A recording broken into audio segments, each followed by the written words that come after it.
ألم يأن للذين آمنوا أن تخشع قلوبهم لذكر الله আল্লাহ তাআলা বলতেছেন ওই সমস্ত মুমিন ইমানদার এবং মুসলমান ব্যক্তিদের কি এখনো সময় হয় নাই, তাদের কি এখনো তাদের জীবনের মধ্যে সেই মুহূর্ত এখনো আসে নাই, সেই সময় কি তাদের এখনো হয় নাই যে তারা আনতাখশা কুলুবুহুম লিযিকরিল্লাহ, তারা তাদের অন্তরগুলাকে আল্লাহ তাআলার জিকিরের জন্য, আল্লাহ তাআলার স্মরণে তারা কি করবে, ভয় করবে, তারা ভিতরে ভয় সৃষ্টি করবে এবং অন্তরগুলোকে নম্র করবে এবং নরম করবে। অর্থাৎ দুনিয়ার সমস্ত যাবতীয় গুনাহ থেকে ফারিগ হয়ে সে ব্যক্তি আল্লাহ তাআলার দিকে ছুটবে, অন্ধকার থেকে দূরে সরে যে আলোর দিকে ধাবিত হবে। আল্লাহ রাব্বুল আলামিন আফসোস করে বলতেছেন, বান্দা তোমার জীবনের 40 থেকে 50 থেকে 60টি বছর অতিক্রান্ত হয়ে গেছে, এখন কি তোমার জীবনের সেই অন্ধকারের পথ থেকে ফিরে আসার সময় হয় নাই? আমি তো দুনিয়ার জমিনে তোমাকে সৃষ্টি করেছিলাম একমাত্র আমার ইবাদতের জন্য। আল্লাহ তাআলা বলেন, ওয়ামা খলাকতুল জিন্না ওয়াল ইনসা ইল্লা লিয়াবুদুন। সুবহানাল্লাহ। আল্লাহ তাআলা বলেছেন, আমি জিন এবং ইনসানকে একমাত্র আমার ইবাদতের জন্য, আমি আল্লাহর আনুগত্য করবার জন্য, ইতাআত করবার জন্য দুনিয়ার জমিনে সৃষ্টি করেছিলাম। কিন্তু দুনিয়ার মধ্যে মানুষ যে শয়তানের ধোঁকায় পড়ে, দুনিয়ার মোহাব্বতের মধ্যে সে গ্রাস হয়ে আমি আল্লাহকে ভুলে গেছে, আমার জিকির থেকে সে গাফেল হয়ে গিয়েছে। কবি খুব সুন্দরভাবে বলেছেন, চেহেল সালে উমরে আজিজত গুজাশত মেজাজ তু আজ হাল তিফলি নগশত। ও যুবক, ও মানুষ, ও আল্লাহর বান্দা, তোমার মহামূল্যবান জীবন থেকে, এই দামি মূল্যবান জীবন থেকে 40টা বছর, 50টা বছর, 60টা বছর অতিক্রান্ত হয়ে গেছে। মেজাজ তু আজ হাল তিফলি নগশত, তোমার মেজাজ, তোমার তবিয়ত এখনো বাচ্চাদের মতো রয়ে গিয়েছে, তোমার সব এখনো সেই শিশু দুগ্ধ পানকারী বাচ্চাদের মতোই এখনো রয়ে গিয়েছে।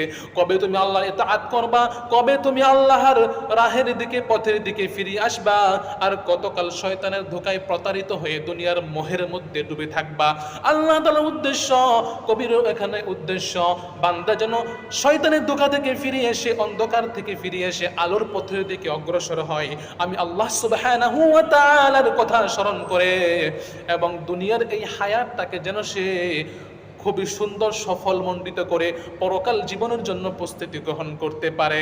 আল্লাহ রাব্বুল আলামিন আমাকে, আপনাকে, আমাদের সকলকে এই দুনিয়ার মধ্যে সৃষ্টি করেছেন, দুনিয়ার মধ্যে প্রেরণ করেছেন যেন একমাত্র আমরা আল্লাহ তাআলার ইবাদত করে আমাদের এই জীবনটাকে, আমাদের এই হায়াতটাকে আমরা মূল্যবান করতে পারি, সাফল্যমণ্ডিত করতে পারি, পরকাল চিরস্থায়ী জীবনের জন্য আমরা প্রস্তুতি গ্রহণ করে সেই পাথেয় অর্জন করতে পারি। আল্লাহ তাআলা আমাকে, আপনাকে এই উদ্দেশ্যে দুনিয়ার মধ্যে প্রেরণ করেছেন। এই জন্য মুহতারাম হাজিরিন, আসুন আমরা সকলেই সমস্ত রকম শয়তানি ধোঁকা থেকে দূরে সরে যাই, অন্ধকারের পথ থেকে দূরে সরে যাই, আমরা আলোর পথের দিকে, কুরআনের পথের দিকে, হাদিসের পথের দিকে, হেদায়েতের দিকে আমরা অগ্রসর হয়ে আমাদের উভয় জাহানকে, উভয় জগৎকে আমরা সাফল্যমণ্ডিত করি। মুহতারাম হাজিরিন, রাসূল করিম সাল্লাল্লাহু আলাইহি ওয়াসাল্লাম বলেছেন, নি'মাতানি মাগবুনুন ফীহিমা কাসীরুম মিনান নাস আস-সিহহাতু ওয়াল ফারাগ। মানুষ সবচেয়ে বেশি যে দুইটা জিনিসের মধ্যে, দুইটা ক্ষেত্রে সবচেয়ে বেশি ক্ষতিগ্রস্ত, তার মধ্যে এক নম্বর হচ্ছে আস-সিহহাতু, সুস্থতা, আর একটা হচ্ছে আল ফারাগ অর্থাৎ অবসরতা। আমরা যখন সুস্থ থাকি, আমরা যখন অবসর থাকি, আমরা যখন বিভিন্ন কাজ থেকে ফারেক থাকি, তখন আমরা সময়কে মূল্য দেই না। যখন আমাদের এই নিয়ামত চলে যায়, তখন আমরা বুঝি যে আমাদের জীবনের মূল্যবান সময়টা অতিক্রান্ত হয়ে যাচ্ছে, তখন যে আমরা আফসোস করি।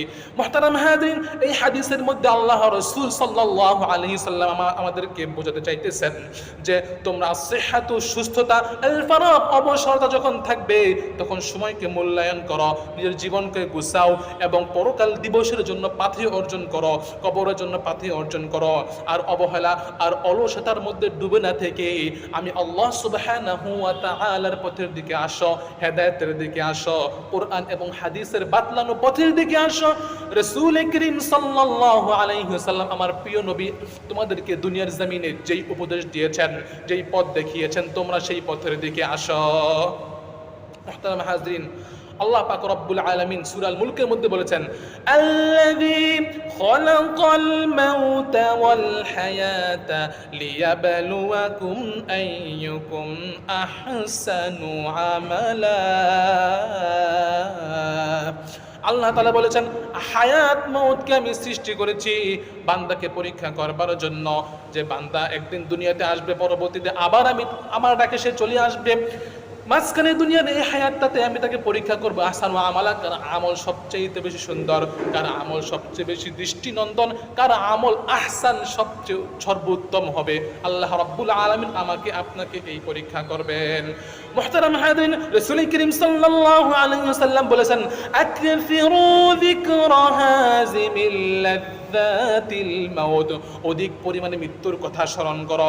আল্লাহ রাসূল সাল্লাল্লাহু আলাইহি ওয়াসাল্লাম বলেছেন, অধিক পরিমাণে মৃত্যুকে স্মরণ করবার জন্য। যদি আমরা অধিক পরিমাণে মৃত্যুকে স্মরণ করি, তাহলে আমরা দুনিয়ার মোহে খুব কম পড়ব, দুনিয়ার এই পার্থিব জগতের মায়ায় আমাদেরকে খুব কম ঘাস করবে। অর্থাৎ পরকাল দিবসের চিন্তা যদি আমার ভিতরে থাকে, একদিন আমাকে মরতে হবে, এই জীবনে একদিন অন্তিম মুহূর্ত ঘনিয়ে আসবে, এই চিন্তা যদি আমার জেহেনের মধ্যে থাকে, আমার হৃদয়ের মধ্যে থাকে, আমার প্রত্যেকটা উঠা বসায় যদি এই চিন্তা আমি করি মৃত্যু আসবে, আমাকে মৃত্যুবরণ করতে হবে, তাহলে খুব কমই আমার দ্বারা গুনাহ হবে। মুহতারাম হাজরিন, এজন্য আমরা সকলেই গুনাহ থেকে ফারেক হয়ে, খারাপ কাজ থেকে ফারেক হয়ে দ্বীনের পথে, শরীয়তের পথে, হেদায়েতের পথে আমরা অগ্রসর হই, জীবনটাকে আমরা সাফল্যমণ্ডিত করবার চেষ্টা করি। আল্লাহ তাআলা বলেছেন, ইন্নাল ইনসানা লাফি খুসর, সকল মানুষ ক্ষতিগ্রস্তের মধ্যে আছে। পরবর্তীতে আল্লাহ তাআলা বলতেছেন, ইল্লাল্লাযীনা আমানু, তবে চার শ্রেণীর মানুষ কখনো ক্ষতিগ্রস্তের মধ্যে পড়বে না। ইল্লাল্লাযীনা আমানু, যারা ঈমান আনয়ন করবে, ওয়া আমিলুস সলিহাত, আমলে সলিহা, ভালো কাজ করবে ঈমান আনয়ন করার পরে। পরবর্তীতে আল্লাহ তাআলা বলেছেন, ওয়া তাওয়াসাউ বিল হাক্কি, পরস্পর একে অপরকে হক, সত্য, শরীয়ত, দ্বীন, কোরআন, হাদিস সম্পর্কে দাওয়াত দিবে, পরস্পরের দ্বীন ও দাওয়াত তাবলীগের কাজ করবে। ওয়া তাওয়াসাউ বিস সবরি, এবং একে অপরকে মুসিবতের সময়, দুঃখ, দুর্দশা, হতাশার সময় একে অপরকে সবর এবং ধৈর্য সম্পর্কে উপদেশ দিবে, মোজাকারা করবে। আল্লাহ তাআলা বলেন, এই চার শ্রেণীর ব্যক্তি কখনো কি হবে না, গুমরা হবে না, কখনো পথভ্রষ্ট হবে না, কখনো তারা ক্ষতিগ্রস্ত হবে না। এই জন্য আসুন আমরা সকলেই আমাদের হায়াতটাকে যেন সাফল্যমণ্ডিত করতে পারি, এই চার কর্মসূচি বাস্তবায়ন করি। প্রথমে ঈমানকে সহি করব। নবীজি বলেছেন, জাদ্দিদু ঈমানাকুম, তোমরা তোমাদের ঈমানগুলোকে নবায়ন করো, কারণ ঈমানের মধ্যে ফাটল সৃষ্টি হবে। শেষ জামানায় এসে ঈমান কি পরিমাণ কষ্টকর হবে এই মুমিনের কাছে রাখতে। নবীজি হাদিসের মধ্যে বলেন, হাতের মধ্যে আগুনের অঙ্গার আগুন রাখা যেমনিভাবে কষ্টকর, শেষ জামানার মধ্যে ব্যক্তি, মুমিন ব্যক্তি, তার ভিতরে ঈমান রাখা তত কষ্টকর হবে। এই জন্য নবীজি বলেছেন, জাদ্দিদু ঈমানাকুম, তোমরা তোমাদের ঈমানকে নবায়ন করো, তোমরা তোমাদের ঈমানগুলোকে কিছুক্ষণ পরে পরে খুবই বারবার রিপিট করো, তোমরা পুনরাবৃত্তি করে পাঠ করতে থাকো।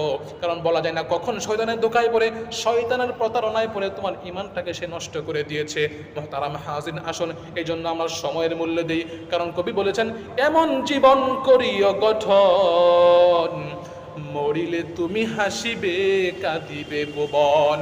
অর্থাৎ সময়কে মূল্য দিন, কারণ সময় কারো জন্য বসে থাকে না।